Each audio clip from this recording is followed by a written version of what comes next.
Good morning, नमस्कार, आदाब, सत श्री अकाल दोस्तों। एक बार फिर आपका अपना प्रिय डॉक्टर आदि आदि कश्यप मुंबई चंबारूस आपके लिए लेकर आया आपका मनपसंद प्रोग्राम पॉजिटिव कर्मा। दोस्तों आज एपिसोड नंबर है 1732। आज की कहानी है जादुई बोने और दयालु किसान। बहुत ही अच्छी कहानी है। शुरुआत करता हूं इस कहानी की कुछ इस प्रकार और उसके बाद करेंगे विश्लेषण कि आपको यह कहानी कैसी लगी। जादुई बोने और दयालु किसान। एक बार की बात है कि पहाड़ियों के बीच बसे एक गांव में जैक नाम का एक दयालु किसान रहता था। जैक को अपने खेत से बहुत प्यार था और वो अपने सभी जानवरों और फसलों की अच्छी देखभाल करता था। लेकिन जिस चीज ने जैक के फार्म को वास्तव में विशेष बना दिया था वो जादुई बोने की उपस्थिति थी, जो पास के जंगल में रहते थे। वो बोने छोटे छोटे थे, जिसकी आंखें चमकती थी और रंग बिरंगे पंख थे। वो अपने शरारती थे, बहुत शरारती थे, लेकिन अच्छे स्वभाव के लिए जाने जाते थे। वे उन लोगों की मदद करना पसंद करते थे जो दयालु और देखभाल करने वाले होते थे।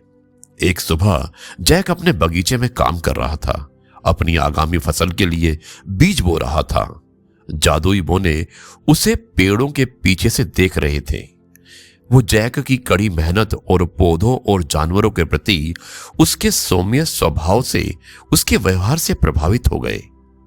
जैसे ही जैक बगीचे में मेहनत कर रहा था, उसने देखा कि उसका पानी खत्म हो रहा है। उसके पास कोई कुआं नहीं था और निकटतम नदी काफी दूर थी। उसने आह भरते हुए चिंता की कि वो अपने पौधों को पानी कैसे देगा। जैक की चिंता देखकर जादुई बोनों ने मदद करने का फैसला किया। उन्होंने अपने जादू का उपयोग करके एक छोटी सी पानी की धारा बनाई जो सीधे जैक के बगीचे में बहती थी। पानी सूरज की रोशनी में हीरे की तरह चमकता था और उसकी फसलों का पोषण करता था। जैक इस जादुई उपहार से आश्चर्यचकित रह गया। वो नहीं जानता था कि धारा कहां से आई थी, लेकिन वो आभारी था। हर दिन अपने पौधों को चमचमाती धारा से पानी देता था और उसका बगीचा पहले की तरह फल फूल गया। एक शाम जब जैक नदी के किनारे बैठा था, उसने जादुई बोने के छोटे पैरों के निशान देखे। अब उसे एहसास हुआ कि ये छोटे दयालु प्राणी ही थे जिन्होंने उसे अपने जादू से आशीर्वाद दिया था।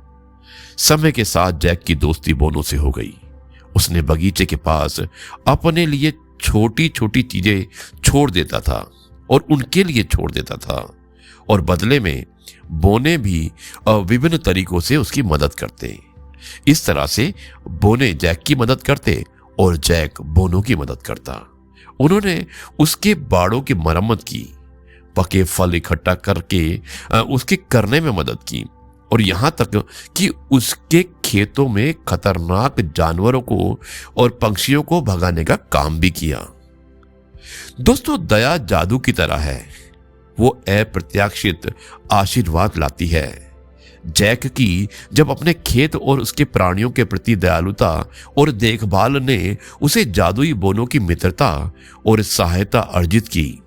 उन्होंने उसे सिखाया कि जब आप दूसरों और प्रकृति के साथ दयालुता और सम्मान के साथ व्यवहार करते हैं तो आप अपने जीवन में थोड़ा सा जादू का अनुभव कर सकते हैं। और इसलिए जैक का फॉर्म समृद्ध रहा और छोटे जादुई बोनों की हंसी से भरा रहा, जो उसके आजीवन दोस्त बन गए।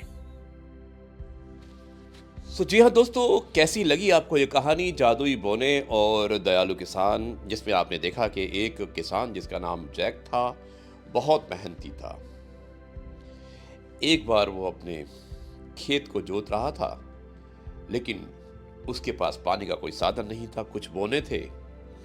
उन बोनों ने देखा कि जैक बहुत ईमानदार है और उसकी सहायता की ओर से एक अपने जादू के माध्यम से पानी दिलाया। उसके बाद किसान और बोनों में दोस्ती हो गई और दोनों ने एक दूसरे के लिए अच्छे काम करने शुरू कर दिए।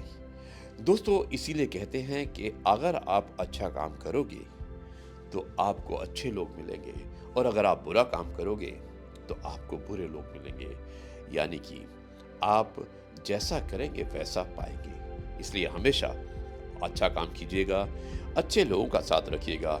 अगर आप किसी की सहायता करते हैं तो लोग भी आपकी सहायता अवश्य करेंगे। यही मैसेज था आज की कहानी का। मुझे उम्मीद है कि ये कहानी आपको पसंद आई होगी। अब मैं इस कार्यक्रम को यहीं पर समाप्त करता हूँ, और कल आपसे एक बार फिर से मुलाकात होगी कुछ नई बातों के साथ। तब तक के लिए आपसे कहता हूँ जय गुरु जी, शुक्राना गुरु जी।